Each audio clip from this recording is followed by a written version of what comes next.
A gente começa falando do mistério de um jornalista, né, Sérgio, da Arábia Saudita, que simplesmente desapareceu na Turquia. Explica pra gente essa história, Sérgio. Bom dia pra você. Bom dia, Cássio. Bom dia a todos aí no Brasil. Bom, o jornalista Jamal Khashoggi, ele desapareceu no último dia 2 de outubro, quando ia ao consulado da Arábia Saudita em Istambul, que é a maior cidade da Turquia.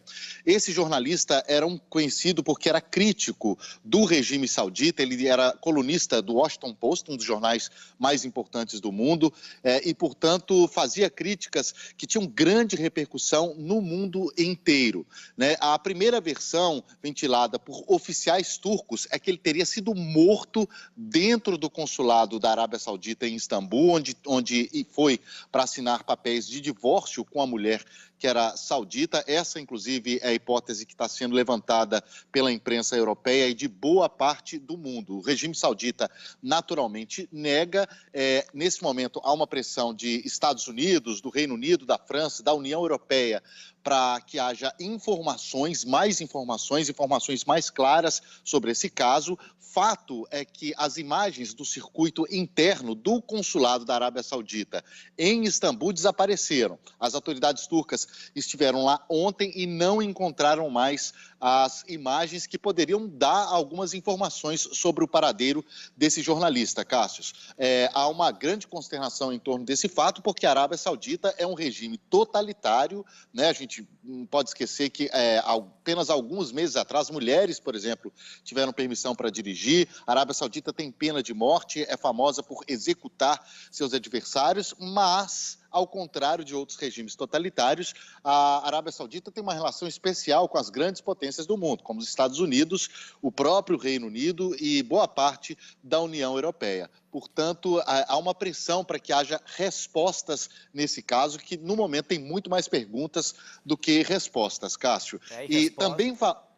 Exatamente. E também falando sobre jornalistas, só mais uma informação falando sobre jornalistas. Aqui na União Europeia, também uma jornalista da Bulgária, Victoria Marinova, foi assassinada no último sábado. Ela investigava denúncias de corrupção com dinheiro da União Europeia que ia para a Bulgária. Foi a terceira jornalista morta na União Europeia em menos de um ano, Cássio. Está difícil, viu? Tá difícil mesmo trabalhar, Sérgio. Ainda mais que a gente briga tanto pela liberdade de imprensa, mas ainda há regimes, né, que tentam impedir a imprensa. Bom, Sérgio, ontem você falou sobre o alerta da ONU para o aquecimento do planeta nos próximos anos, né? Algum país já tomou alguma atitude para tentar impedir o aumento das temperaturas?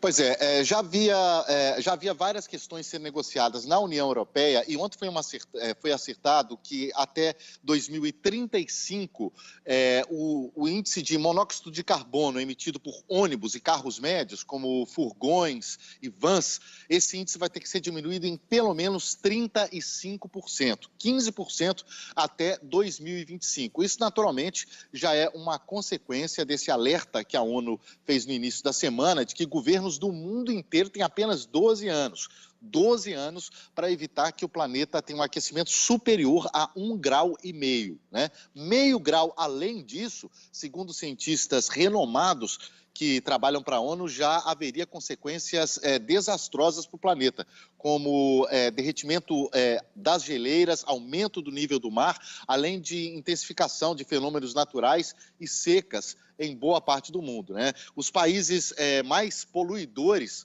hoje do planeta, Cássio, são China, Estados Unidos, Índia, Rússia, Japão e o Brasil também está entre os 10. Esse texto da União Europeia, esse acerto que foi feito ontem no Parlamento Europeu, a regulamentação desse texto final vai começar a ser feita nessa quarta-feira. E, Sérgio, trocando de assunto, o segundo russo suspeito em envenenar um ex-espião aí na Inglaterra teve a identidade revelada, né, por um portal investigativo britânico. O Kremlin continua negando qualquer envolvimento no caso, né? Dessa vez, qual foi a reação do presidente Vladimir Putin?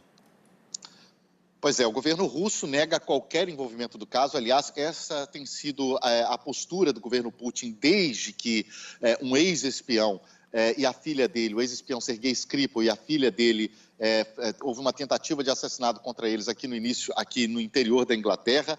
Mas as informações, desde março, há uma intensificação dessas investigações e agora revelou-se que dois desses espiões que a Rússia garantiu que eram turistas que vieram aqui a turismo. Agora, há a identidade deles, que seriam um coronel Anatoly Shepiga e Alexander Mishkin. Esse, inclusive, um médico das Forças Armadas Russas, que teria, inclusive, recebido uma medalha de herói por parte do próprio Vladimir Putin. Portanto, essa foi uma situação que expôs muito o governo russo para o mundo inteiro, né? Foi uma falha do serviço de espionagem russo. O Putin não gostou. Há relatos aqui na imprensa europeia de que ele chamou o chefe da unidade do exército que cuida dessas operações secretas e teve uma conversa muito dura com ele, porque isso expôs a Rússia de uma maneira como não se via há muito tempo, né? Os russos são famosos aí por eficiência em seus trabalhos de espionagem foram expostos de uma maneira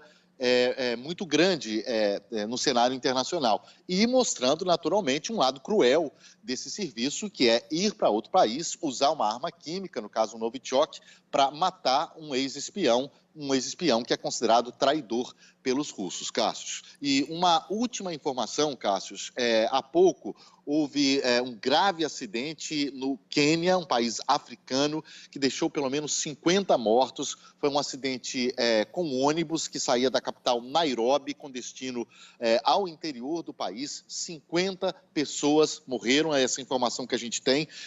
O Quênia tem um grande problema com acidentes de trânsito, assim como o Brasil. Morrem 3.000 pessoas por ano nas estradas do país, Cássio. Sérgio, a gente está acompanhando aqui as imagens das agências internacionais. A gente viu que o acidente muito grave, cerca de 50 mortos. Realmente o ônibus ficou totalmente destruído. Obrigado, Sérgio, pelas informações. Nos vemos amanhã.